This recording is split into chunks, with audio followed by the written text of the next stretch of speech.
নিরামিষ মানেই যে বোরিং এই ধারণা একদম বদলে যাবে। সবাই তো একঘেয়ে নিরামিষ আলুর দম খাও। আজকে আমি নিয়ে এসেছি পেঁয়াজ রসুন ছাড়াই এমন একটা টুইস্ট দিয়েছি যে লুচি বা পরোটার সাথে জাস্ট জমে যাবে।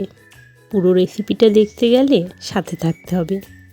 আমি রান্নাটা সর্ষের তেলে করব। আলুগুলো আমি আগে থেকেই সিদ্ধ করে নিয়েছি।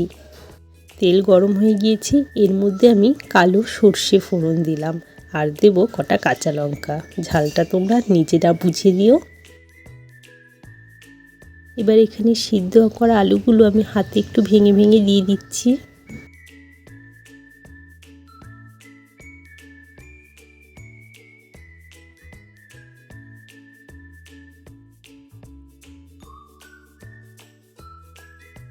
আলুটাকে একটু ভেজে নেব।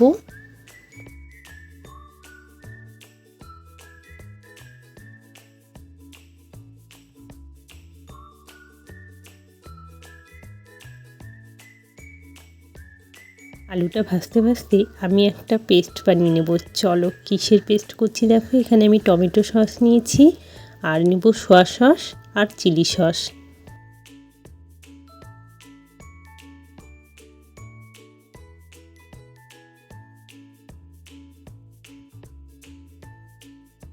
সামান্য একটু জল দিয়ে এটাকে মাখিয়ে নেব, তারপর আলুর মধ্যে দিয়ে দেব।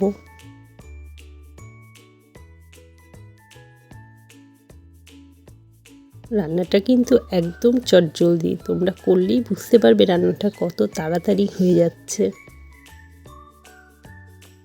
আলুটা সামান্য ভাজা ভাজা হয়ে এসছে। এবার এর মধ্যে আমি হলুদ আর লবণটা দিয়ে দেব।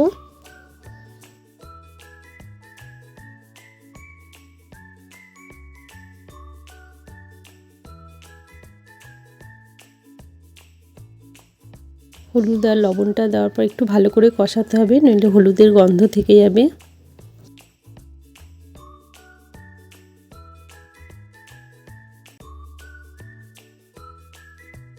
এবার এর মধ্যে সেই সস মেশানোটা দিয়ে দেব।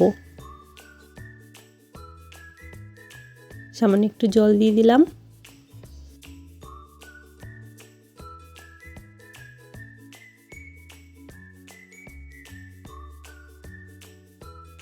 একটু নাড়িয়ে আমি এখানে জল ব্যবহার করব।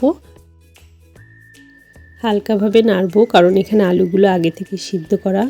বেশি নাড়লে আলু একদমই সিদ্ধ হয়ে যাবে, একটু গোটা গোটা থাকবে না, তখন খেতে ভালো লাগবে না। আমি এখানে 2 বাটির মতন জল দেব।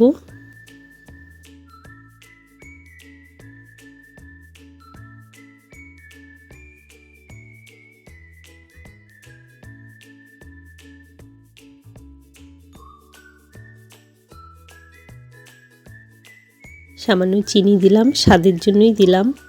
চিনিটা দিলে একটু ঝাল মিষ্টি হবে, খেতে ভালো লাগবে তরকারিটা।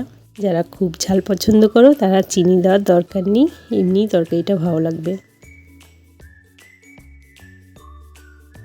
একটু উপর দিয়ে গরম মশলা দিয়ে দিলাম।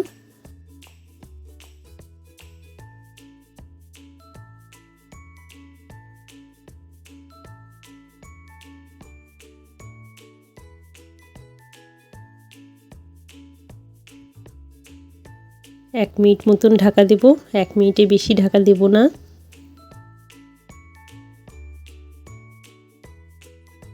ফিরে এলাম 1 মিনিট পর। দেখো তরকারির জলটা একদমই শুকিয়ে গিয়েছে, আর কতটা গাঢ় হয়ে এসছে, আর একটা সুন্দর কালার এসছে। নিরামিষ দিনে এরকম একটা লোভনীয় তরকারি তো রাখাই যেতে পারে, দারুণ লাগবে। তোমরা চাইলে নামানোর আগে কেশরি মেথি, চাট মশলা বা লেবুর রস এগুলো দিতে পারো, যারা যা পছন্দ করো। রান্নাটা আমার হয়ে গিয়েছে। রান্নাটা যদি তোমাদের ভালো লেগে থাকে তাহলে প্লিজ একটা লাইক করে দিও। আজকে এইটুকুই, বাই।